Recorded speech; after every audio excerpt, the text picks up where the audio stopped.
Bismillahirrahmanirrahim. Qala al-mu'allif rahimahullah, anfa'ana bihi wa bi'ulumihi fid dharaini amin ya rabbal alamin. As-sadisu ayyakuna qalbuhu ba'dal iftari mu'allaqan muttaraban bainal khaufi wa raja. As-sadisu tawi kang nomor 6. Iku ayyakuna yen ta ana apa qalbuhu atine shaim ba'dal iftari ing dalem sawise buka. Iku mu'allaqan kang den gantungake muttariban tur payang-payingan bainal khaufi ing dalem antarane wedi warja ilan pengarep-ngarep idlaisa krana ora ana sapa shaim iku yadri ngerti sapa shaim ayuk balu apa to den tampa apa saumuhu posane shaim fahuwa mongko utawi shaim iku minal muqarrabina setengah saking pira-pira wong kang den parekake maring Allah au yuradu utawa den tolak sapa au yuradu utawa den tolak apa saum au yuradu utawa den tolak apa saum alaihi ing atase shaim bahwa mungko tai shaim iku minal mamkutina setengah saking wong kang padha den bendoni wal yakun lan becik ana sapa shaim wal yakun lan becik ana sapa shaim iku kadzalika kaya mungkunu-mungkunu kauni qalbihi ba'dal iftar candolane nang ayakuna qalbuhu ba'dal iftar ila akhirih fi akhiri kulli ibadatin ing dalam akhire saben-saben ibadah yafrahu kang rampung sapa shaim minha saking ibadah. Bon. Shaumul khusus yang keenam adalah menjaga hati di setiap selesai berbuka agar selalu berada di antara khauf dan roja. Khauf itu ketakutan. Sementara roja itu pengharapan. Maksudnya, ketika seseorang ini telah berbuka, dia harus berada di antara khauf roja. Khauf itu apa? Khauf ya berarti ketakutan. Apakah puasa saya ini nanti tidak diterima? Kalau tidak diterima berarti saya termasuk orang yang dibenci oleh Allah. Sementara roja ini pengharapan. Jadi posisi dia nanti berharap ibadahnya diterima oleh Allah sehingga dia termasuk orang-orang yang didekatkan oleh Allah. Nah, jadi jangan pede lah, nggak usah pede. Ya tetap setelah kita melakukan ibadah apapun itu kita harus memiliki khauf dan roja. Khauf ketakutan, apakah ibadah saya diterima atau tidak? Kalau tidak diterima berarti ya termasuk orang-orang yang dibenci oleh Allah. Nah, kalau roja berarti berharap, kita memiliki harapan ibadah kita diterima oleh Allah sehingga kita termasuk orang-orang yang didekatkan kepada Allah. Faqad ruwiya mongko teman-teman riwayatake.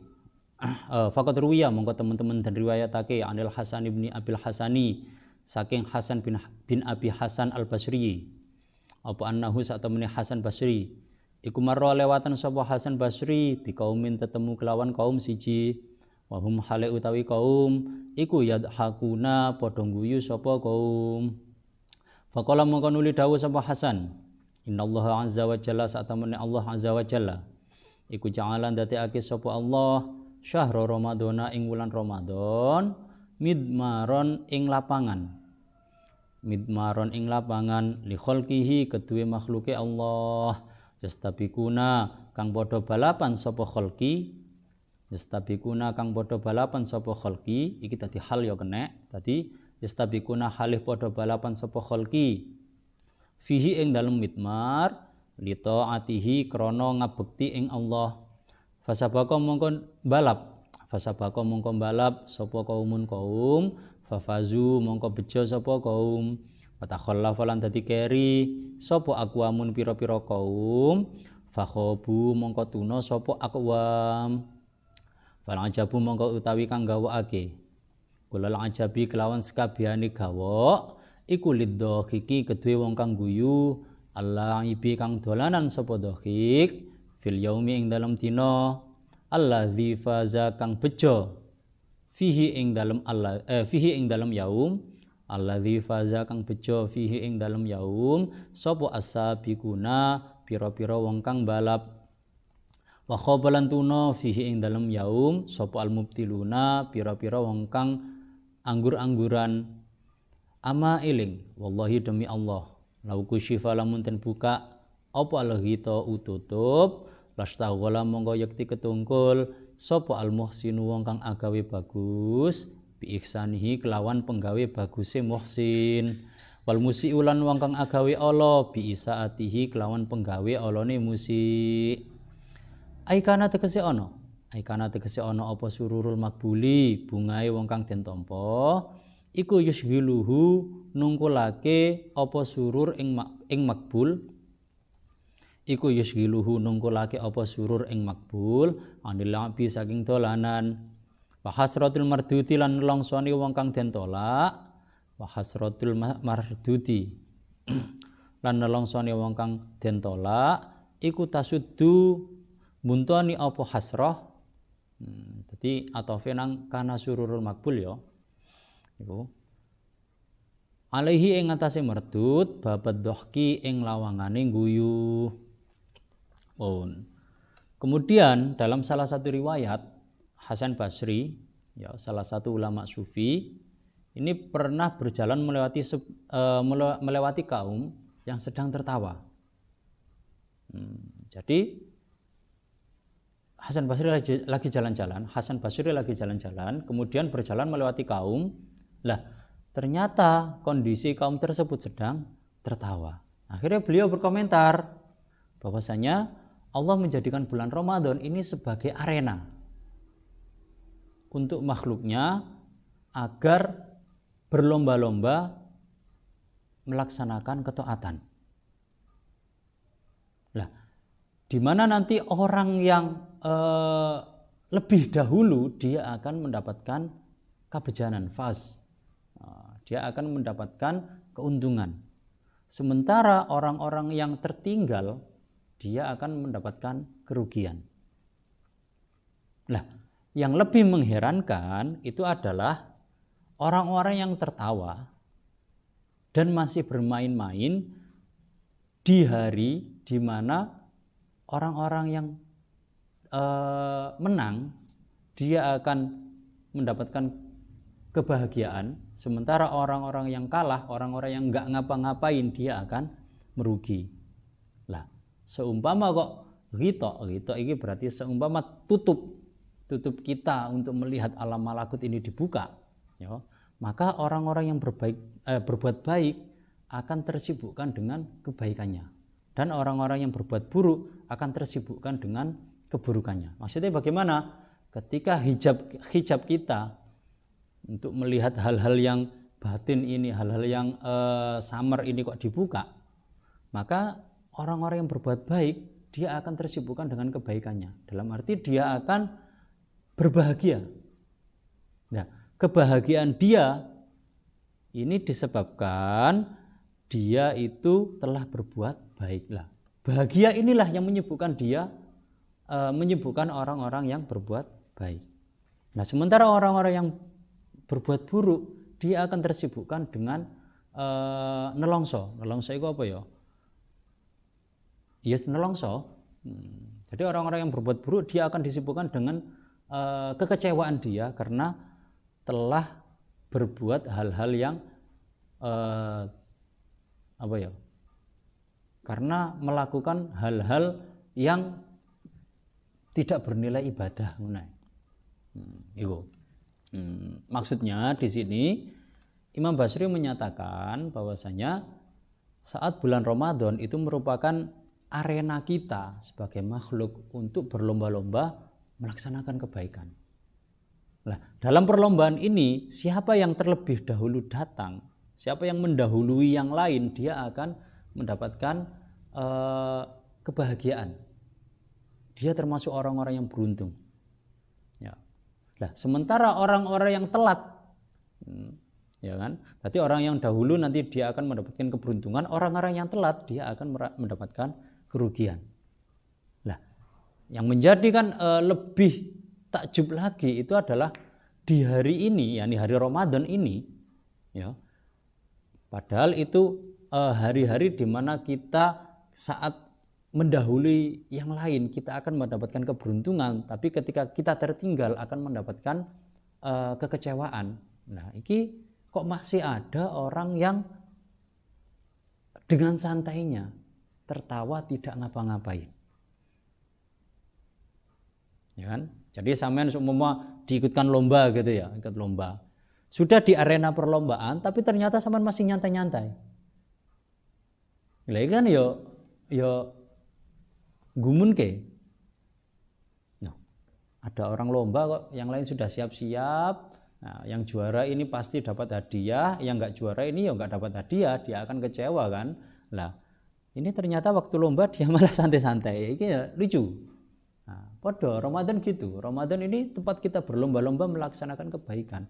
Tapi kok ada orang yang dengan santainya masih bermain-main di bulan Ramadan ini, tidak memperbanyak ibadah. Maka ya sangat mengherankan menurut Hasan Basri. Wa anil Ahnaf ibni Qaisin, dan riwayatake saking Ahnaf bin Qais. Apa anahu satemene kelakuan. Iku kila den aturake lahu maring Ahnaf. Innaka satemene sira iku syaikhun wong tuwa kabirun kang banget tuwane wa innasyama lan satemene poso iku yudhaifuka ngapasake apa saum ing sira. Faqala mongko dawuh sapa Ahnaf, ini satemene ingsun iku uidduhu nyawisake sapa ingsun ing saum utawa ing siam ya. Iku uidduhu nyawisake sapa ingsun ing siam li safarin krana lelungan tawilin kang adoh. Wasobru tawi sabar ala taatillahi subhanah ing atase ngabekti ing Allah subhanah iku ahwanu luweh mayar minas sabri tinimbang saking sabar ala adzabihi ing atase siksane Allah. Fahadhihi mongko utawi ikhlas syurutul batinah ya. Jadi kesemua syarat di atas yang 6 itu fahadhihi mongko utawi ikhlas syurutul batinah yal ma'ani yaiku pira-pira makna al batinati kang samar fi shaumi ing dalem poso pun. Kemudian dikisahkan dari Ahnaf bin Qais, beliau juga salah satu sufi. Beliau pernah ditanya, ya Syekh, Pak Ahnaf, jenengan ini kan pun sepuh, panjenengan sudah tua, ya sangat tua, sudah sangat tua, dan puasa ini semakin melemahkan Anda. Ya kan? Jadi orang yang sudah sangat tua kan ketika dia berpuasa kan otomatis tenaganya kan lebih lemah dibandingkan yang masih muda. Loh Pak Ahnaf sampean loh sudah sangat tua. Puasa ini semakin melemahkan tubuh sampean. Kok sampean juga masih berpuasa? Jawabannya Ahnaf, saya berpuasa ini untuk mempersiapkan perjalanan panjang saya. Nah, sehingga sabar untuk taat kepada Allah ini lebih ringan dibandingkan sabar menghadapi siksaan Allah. Nah, ini kesemua di atas ya, kan ada 6 ya, 6 syurutil batinah. Ini merupakan makna-makna yang terdapat dalam puasa batin. Jadi kalau kita ingin puasa kita itu termasuk kategori puasa khusus, ya lakukan yang 6 ini. Pun fa ing qulta mongko lamun ngucapake sapa sira. Faman mongko utawi sapa wonge iku iktasara ngringkes sapa man ala kafi syahwatil batni ing atase ngeker ing syahwate weteng wal farji lan farji wataro kala ninggal sapa man hadhil ma'aniya ing ikilah pira-pira makna faqat qala mongko teman-teman dawuh sapa al fuqaha pira-pira ahli fikih saumuhu sahihun ing dawuh saumuhu sahihun manane saumuhu utawi pasane man iku sahihun kang sah. Ya fama mongko utawi apa iku maknahu maknane qaulul fuqaha. Nah fa ing kulta ya fa'alam mongko ngerti sapa sira ana fuqaha adzahiri ing sak temene pira-pira ahli fikih dzahir iku yusbituna netepake sapa fuqaha udzahir syurut adzahiri ing pira-pira syarat kang dzahir oleh netepake bi adillatin kelawan pira-pira dalil. Iya kang utawi adillah iku adhafu luweh apes min hadhil adillati tinimbang saking ikilah pira-pira dalil allati auradnaha kang wis nekaake sapa ingsun ing hadhil adillah fi hadhihi syuruti ing dalam ikilah pira-pira syarat al-batinati kang batin la siyama apa maneh al-ghibata nertentoni sapa ingsun ing ngrasani wa amsalaha lan pira-pira pepadane ghibah walakin laisa tetapi ora ana iku ila fuqaha zahiri den pasrahake maring pira-pira ahli fikih zahir minat taklifati saking pira-pira peperden apa ilama angin barang ya tayassaru kang dadi gampang apa ya tayassaru kang dadi gampang ala umumil ghafilina ing atase umume pira-pira wong kang padha lali al mukbilina kang madhep sapa umum alat dunya ing atase dunya apa sing dadi gampang apa tuhulu manjing tahtahu ing dalem nisore ma. Kemudian ada pertanyaan. Nah, bagi orang-orang yang mencukupkan dirinya untuk menahan syahwat makan dan juga syahwat farji, syahwat perut dan syahwat farji, dan tidak melakukan syurutul batinah atau tidak melakukan puasa-puasa khusus seperti yang diterangkan oleh Imam Ghazali di atas, ini kan menurut para ahli fikih puasanya dihukumi sah. Nah ini bagaimana? Nah jawabannya menurut Imam Ghazali keabsahan puasa yang ditentukan oleh ahli fikih itu berdasarkan pada syarat-syarat dohir. Ya, jadi kalau secara fikih kan puasa itu nanti sah ketika dia tidak makan, tidak jima, kemudian apalagi tidak muntah dengan sengaja dan lain sebagainya ya. Itu kan secara dohir. Nah, karena ahli fikih ini berbicara secara dohir, otomatis ditujukan untuk orang-orang yang awam. Nah, orang-orang yang sudah mengerti tentang hukum-hukum tersebut, ya beralih kepada puasa yang lebih hebat lagi tingkatannya. Puasa yang levelnya lebih tinggi, yakni puasa khusus. Nah, dalil-dalil dalam syarat dohir yang ditentukan oleh ahli fikih ini secara pengambilan dalil itu lebih lemah dibandingkan dalil-dalil yang diutarakan oleh Imam Ghazali. Kenapa? Karena semisal dalam contoh puasa menurut fikih, ya, menurut fikih puasa ini nanti tidak batal sebab kita membicarakan orang lain atau mencaci maki orang lain, itu enggak batal ya, secara dohir. Tapi kalau menurut saumul khusus yang diutarakan oleh Imam Ghazali ini bisa menjadi batal. Kenapa? Karena puasa ini seharusnya ya tadi spirit dari puasa itu adalah menahan nafsu. Ketika nafsu ini masih dilakukan, berarti kan ya puasanya itu menjadi tidak sah secara khusus. Nah, secara fikih memang sah. Nah, maka di sini memang ketika orang ini hanya meninggalkan atau melaksanakan syarat dan rukun yang ditetapkan oleh ahli fikih, yakni puasa itu meninggalkan makan, meninggalkan minum, tidak jima dan lain sebagainya, itu sah secara fikih, secara zahir, ya kan? Nah, bagi orang-orang yang telah mengetahui, ya beralih pada level puasa yang lebih tinggi, yakni puasa khusus. Jadi enggak hanya secara zahirnya saja puasa, dia tidak makan, dia tidak minum, dia tidak jima, tapi juga secara batin dia itu juga ikut berpuasa, tidak membicarakan orang lain, tidak melihat hal-hal yang diharamkan, kemudian tetap menjaga tubuh agar tidak menuruti syahwatnya dan lain sebagainya. Fa amma ulamaul akhirah ila huna wallahu alam bissawab.